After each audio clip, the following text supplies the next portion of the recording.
There's a viral video going around that says life is best at $75,000 to $100,000 per year. That's the sweet spot that you don't need to make any more money than that to be happy. I can tell you from experience, I've been at the bottom. I've made $0. I've made $750 in a month. I've made $7,500 in a month. I've made $75,000 in a month. I've even made $750,000 in a month. That comes from my real estate businesses, online businesses, education, you name it, I've done it and I've made it. And I can tell you that life is not great at $75,000 to $100,000. There is so much more out there. In this video, I'm gonna break down the different levels of wealth and what life looks like at each level. Let's dive in. Let's start with $5,000 a month and less. At this point, you're most likely living paycheck to paycheck. This is not where you wanna be. It's a very, very stressful position to be in. You wanna know how I know? Because that was me. I've lived most of my life in this zone, $5,000 a month or less. It fucking sucks. It's stressful. It's embarrassing when you go out. Hell, I was even on EBT, food stamps, because there was a certain time where I physically could not afford, with school and with work and with everything that was going on, to be able to go and buy groceries, especially because of my autoimmune diseases. If you're working a regular job, a W-2 job that's paying you minimum wage, then you don't have too much room for growth. Maybe your boss gives you a little raise every year, or maybe a pat on the back, or give you a trip, maybe a little bonus, $1,000 bonus at the end of the year for being such a good employee. I'll tell you from experience, this is not the way to live. Now let's move to $5,000 to $10,000 per month. If you're making $5,000 to $10,000 per year, then you are in the middle class. Before you go and argue with me in the comments, Google it. You probably got some cash saved in the bank. You've got a 401k, maybe an HSA. You've got a retirement pretty organized. If there is an emergency, you may be able to cover it, but if life goes completely sideways, if things get turned upside down, you're likely screwed. In this middle class range, you're likely driving one of three cars: a Honda Civic, a Honda Accord, or a Honda Odyssey. I'm laughing because that's what my dad drove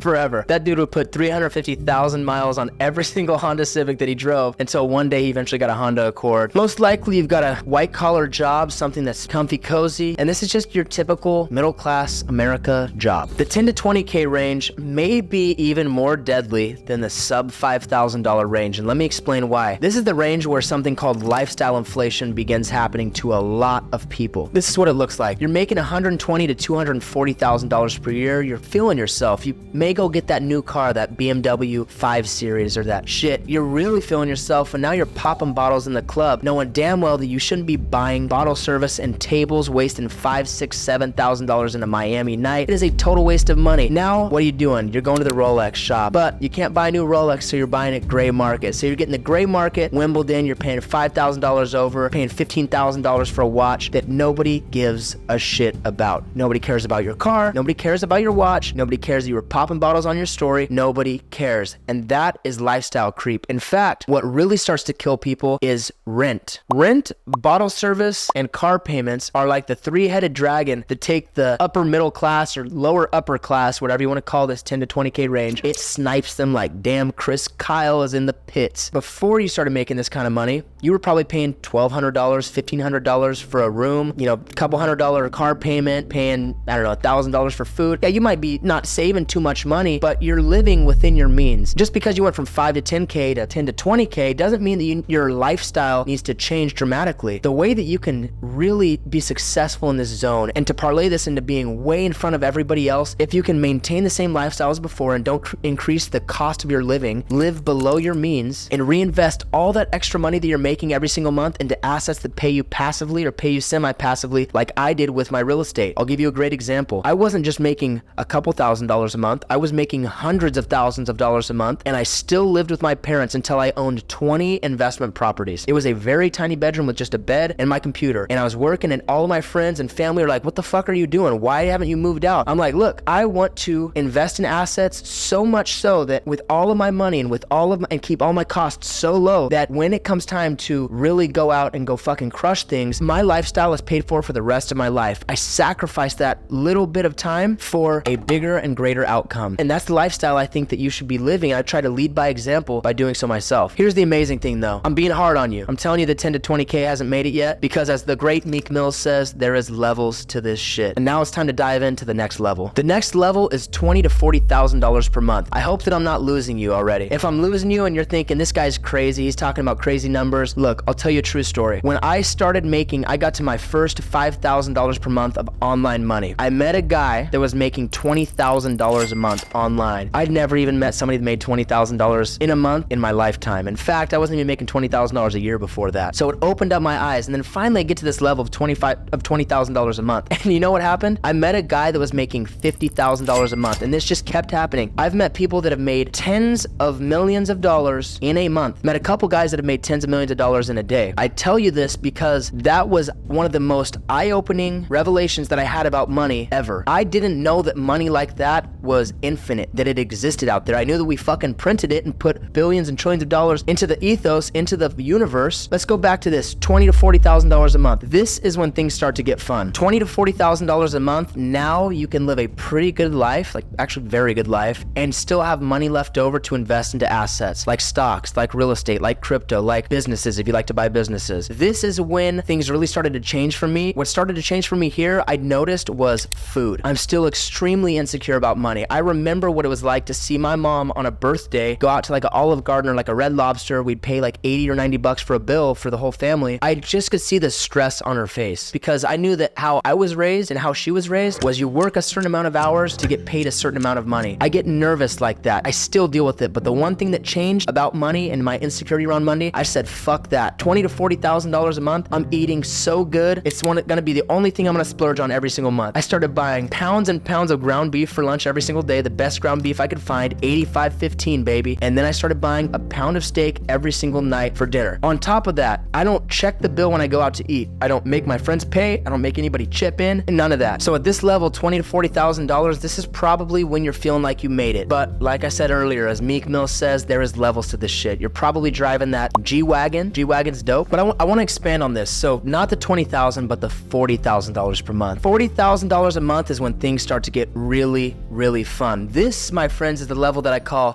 fuck you money. What does fuck you money look like? Well, this is what it looks like. I'll give you a great example. Hey, Blake, we need you to come into work today. And also, can you bring... Fuck you. Hey, could you drive across the country and come pick up this... Fuck you. That, my friends, is fuck you money. When you can tell anybody at any time, fuck you, because you don't want to do something because you have enough money to be able to say it, that is the ultimate and true sweet spot. Not $75,000 to $100,000 a year, $40,000 per month. That should be everybody's goal. When I got to this point, that's when I really truthfully noticed a massive difference in my life, in my businesses. Everything started to feel golden at $40,000 a month. I just remember writing it down in my journal. I said, this is what it really feels like. Comfortably be making $40,000 a month. I really can't even truly describe it other than you need to be there and I want you to be there. All right, here's the last one. Now, folks, this is what I call video game territory. This is $40,000 to $100,000 a month. At this level, I'll be honest with you, and you can ask anybody else that's made it here. If you come from the same background that I do, not being around money, not knowing anything about money growing up, then you will know very quickly that this level feels like a fucking video game. If I had a checking account, right, it had $700,000 in it. And then at the end of the month, after all of my expenses and everything is done, I have $780,000. I literally don't even know what to do with that money. And all that changed on my screen because I didn't increase my spending. You know, if you followed me so far on this, then, you know, you're living within your means. In fact, I want to make it popular to actually live below your means or live within your means as long as you absolutely can. So let me give you a great example. If I had $700,000 in my bank account and I make $80,000 in 1 month, if I keep my expenses low, all right, I spent $10,000 that month. Then I added $70,000 in 1 month to my bank account. I have a total of 770 G's now. If nothing about my lifestyle changed and the only thing that changed was this number on a screen, it really truthfully does start to feel like a video game in the best and worst sense of the world because you start to become numb to money. Watch your expenses. One of the best pieces of advice that I can give you is at this level, you need a full-time bookkeeper. Especially if you expect to continue to make this money. I hired my mom and now she kind of lets me know, hey, this is what we're spending too much on, this is what we're spending too little on, move money around, and it allows me to not have to focus on money so much and have a really good structure. There's a lot of stupid toys that I could buy at this level. I thought about buying a yacht, I thought about buying jet skis, I could have bought any Ferrari, Lamborghini, any car that I damn near won except for like a Bugatti or something crazy. What I decided to do instead was I decided to retire my parents. I decided to pay off all of my family's debts, made sure that all of my investments were in place so that I could live off of my investments forever with the life that I wanted to live. And look, I was in your shoes three and a half years ago, making literally no money, laid off, serving takeout food. Now, my life has dramatically changed in just just the last couple of years. At this income level, you have so much cash coming in that all you're thinking about is, where do I redeploy it? Hopefully, if you're doing it right, you want to redeploy your money, because this income may not last forever. Your business may not be popping and successful and have the